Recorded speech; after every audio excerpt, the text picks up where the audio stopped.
uma doutrina que tem a caridade como bússola. Uma filosofia que propõe a lei de causa e efeito como explicação para os males humanos. Uma ciência iluminada pela fé. Estamos falando do Espiritismo.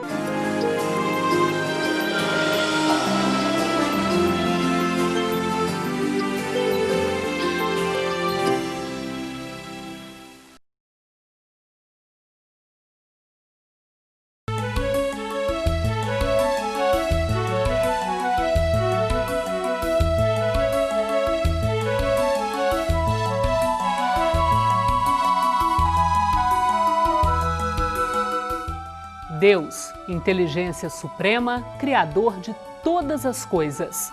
Jesus, guia e modelo de conduta. Caridade, sem ela o Espiritismo afirma, não há salvação. Deus, Cristo e caridade são o lema da Federação Espírita Brasileira, a FEB, desde 1884. No programa de hoje, você conhece um pouco mais sobre a história da FEB. O convidado para a entrevista é o palestrante Carlos Sá. Ele explica a visão espírita sobre Deus, Jesus e caridade.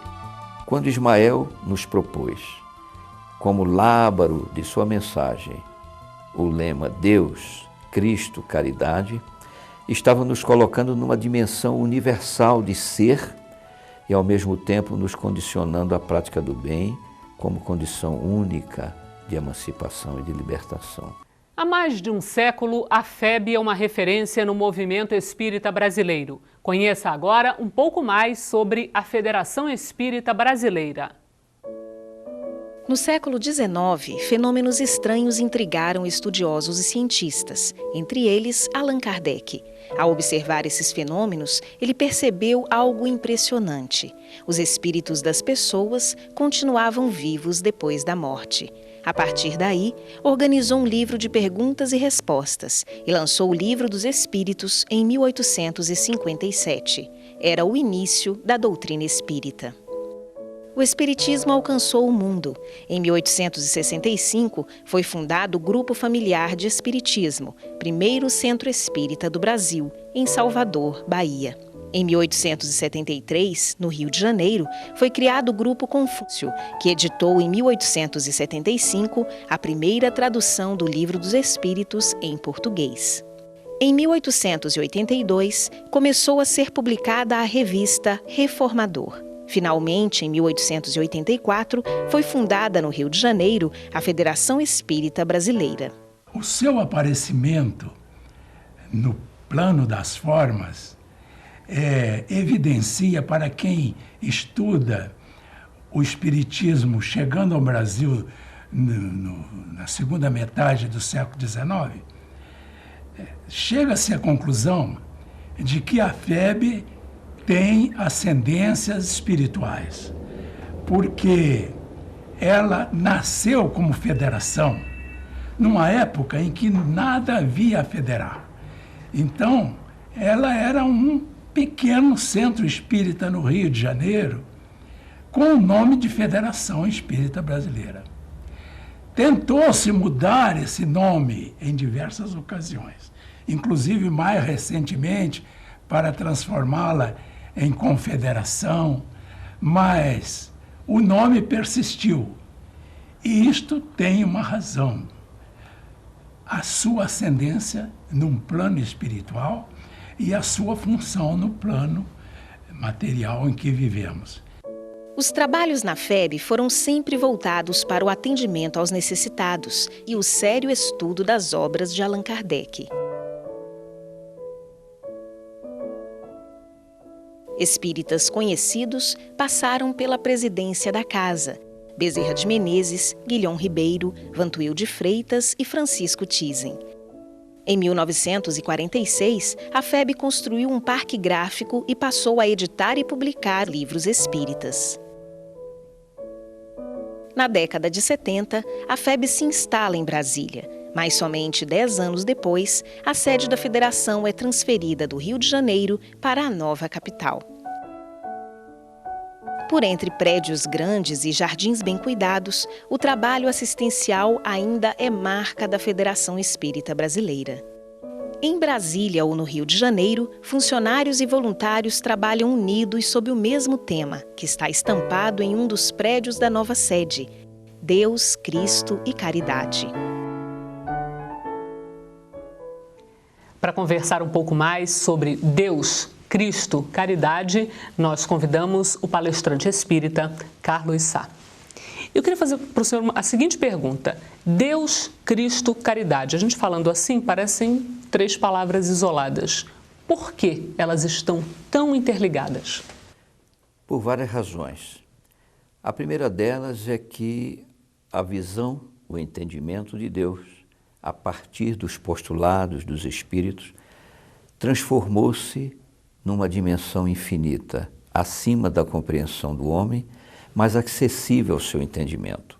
Não mais aquele Deus antropomorfo, aquele Deus humanizado, aquele Deus de privilégios, aquele Deus de exclusividades, com formas humanas de pensar e de sentir, mas um Deus eterno. E onde é que fica essa ligação com Cristo e com caridade? É uma ligação linear? Isso é circular? Todas essas variáveis estão interligadas? Como é que isso funciona no entendimento do Espiritismo? No entendimento do Espiritismo, nós observando a essência de Deus, considerando o ser Deus a inteligência suprema do universo e a causa primária ou primeira de todas as coisas.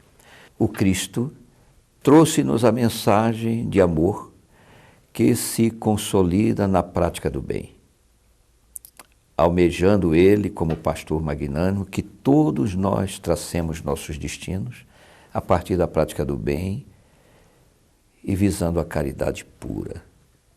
Nós vemos então que Deus, na essência da criação, paternal, justo e bom, nos ofereceu seu Filho para nos trazer a excelência da ideia de Deus e para nos libertar desse guante de milênios de ensinamento de um Deus humanizado para nos levar à condição de cidadãos do universo.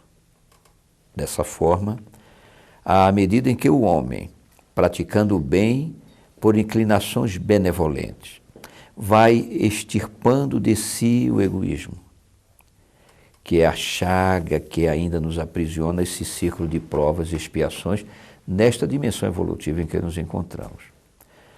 Quando Ismael nos propôs, como lábaro de sua mensagem, o lema Deus, Cristo, Caridade, estava nos colocando numa dimensão universal de ser e, ao mesmo tempo, nos condicionando à prática do bem como condição única de emancipação e de libertação.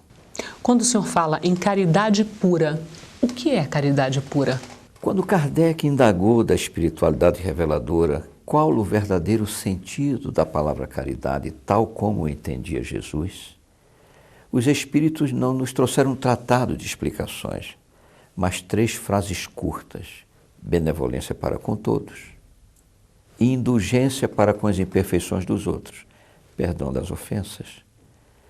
No instante em que podemos ter benevolência para com todos, indulgência para com as imperfeições dos outros e a capacidade de perdoar as ofensas, nós estaremos quase que nos mantendo sobrelevados além da matéria, vivenciando uma outra dimensão que é na mansão do plano espiritual onde devemos projetar nosso futuro.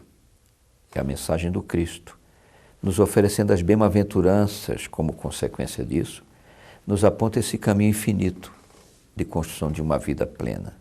Por que você acha que hoje a grande maioria das pessoas talvez haja uma separação completa entre Deus, entre Cristo, entre caridade? Não necessariamente quem acredita em Deus é caridoso, não necessariamente quem diz seguir os ensinamentos do Cristo o faz com a necessária caridade nos momentos em que isso é necessário. Por que o senhor acha que isso acontece?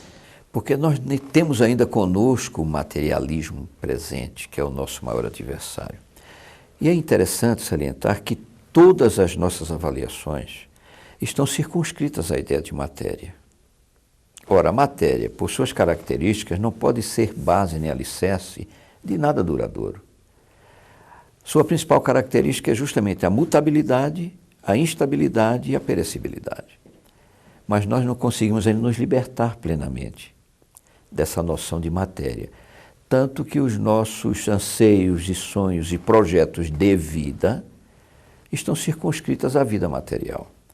Quando hoje a mensagem do Consolador já nos acena para essa vida infinita, tanto quanto Deus é eterno. Como é que a pessoa faz para tentar se libertar dessa visão extremamente materialista e que a nossa sociedade reforça, no meu entendimento, cada vez mais, e, enfim, tenta levar uma vida mais de acordo, por exemplo, com o ensinamento do Cristo? Como é que se faz isso? Não é uma transição simples.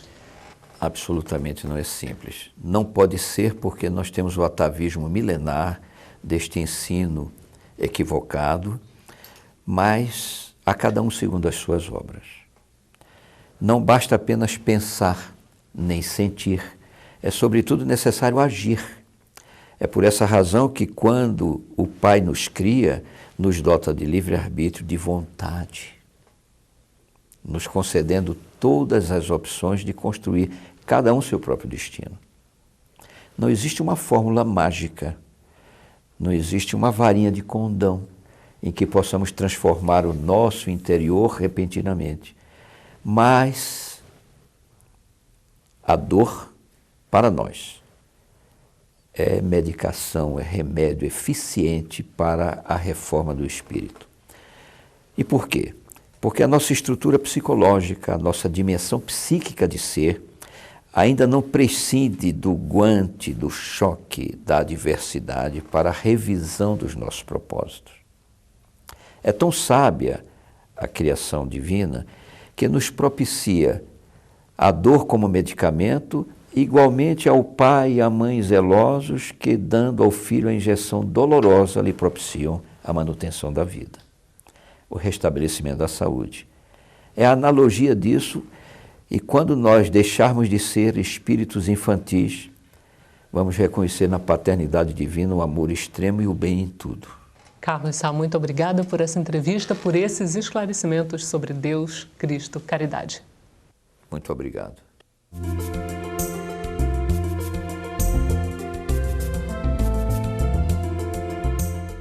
Como falar da inteligência suprema, da causa primária de todas as coisas?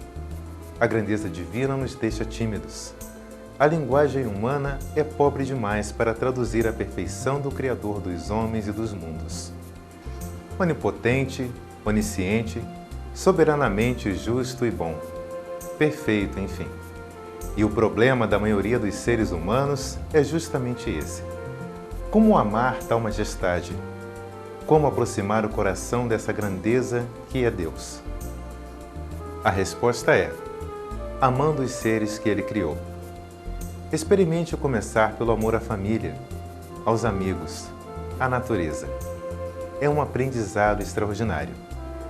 O que o Espiritismo ensina sobre Deus, você pode ler no Livro dos Espíritos. São as perguntas iniciais.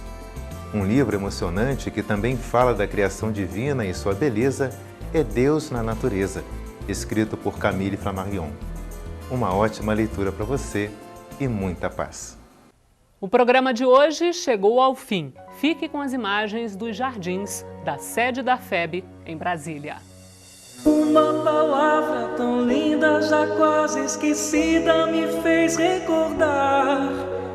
Contendo 7 letrinhas e todas juntinhas se lê cativar. Cativar é amar, é também carregar um pouquinho da dor que alguém tem que levar. Cativou, disse alguém, laços fortes criou. Responsável tu és pelo que cativou.